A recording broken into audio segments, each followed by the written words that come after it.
Madame la présidente, madame la ministre, madame la rapporteure, mes chers collègues, le texte qui est soumis à notre examen vise à ouvrir un débat sur la mise en place d'un revenu universel, seul outil capable, selon l'auteur du texte, de prémunir les Français les plus exposés à la pauvreté. En préambule, notre groupe est très critique sur la forme de votre texte. Dans votre dispositif, vous nous indiquez qu'un, je cite, entre guillemets, « consensus émerge sur la mise en place d'un mécanisme de revenu universel ». Je vous rappelle qu'il s'agissait d'une proposition du candidat socialiste à l'élection présidentielle de 2017 avec le score que l'on lui connaît. Ensuite, vous invitez le gouvernement à ouvrir et organiser un débat sur le sujet. Mais, ma chère collègue, il s'agit de la vocation première de cette Assemblée. Faut-il que nous en soyons à inviter le gouvernement pour pouvoir débattre d'un sujet, quel qu'il soit? Que faisons-nous ici? À la lecture de l'exposé sommaire, certaines phrases nous paraissent très floues.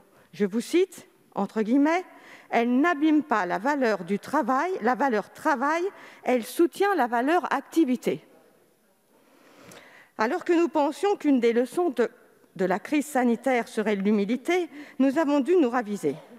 Selon vous, cette réforme serait, je cite encore, « du côté de ceux qui croient en l'homme ». Rien que ça. Cette réforme serait du côté de ceux dont nous nous souviendrons parce qu'ils auront construit le monde d'après, un monde meilleur. Je ferme les guillemets. On croirait y entrevoir le retour du nouveau monde. Passons rapidement sur le fait que vous sous-entendez de manière très manichéenne que les opposants aux mesures proposées seraient du camp des rétrogrades.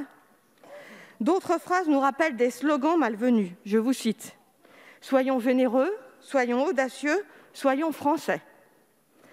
Ce dispositif ne peut se résumer à un outil de marketing et de communication.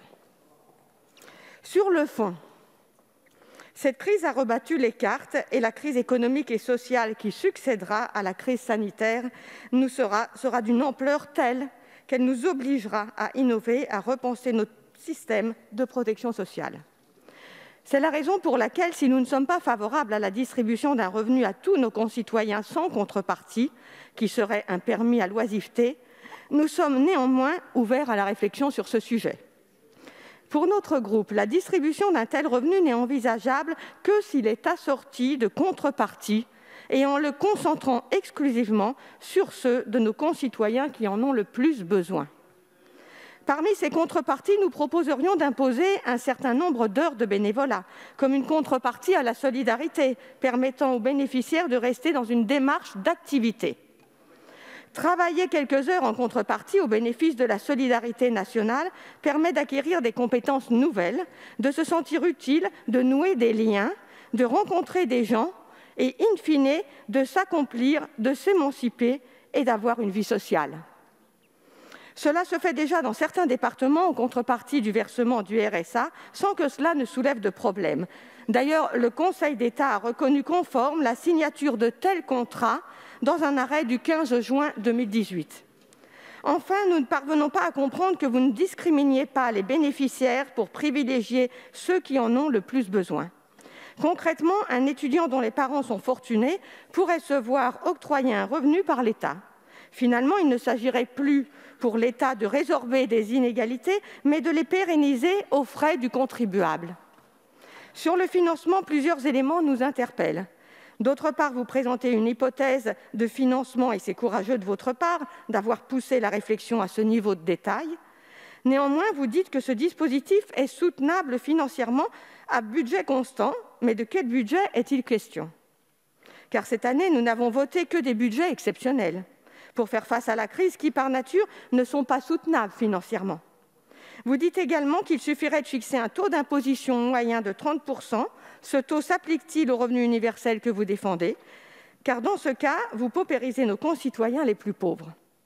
Toutes ces interrogations que nous portons sur les approximations, voire sur les échos idéologiques de votre texte, laissent planer d'importants doutes sur le réalisme de vos propositions.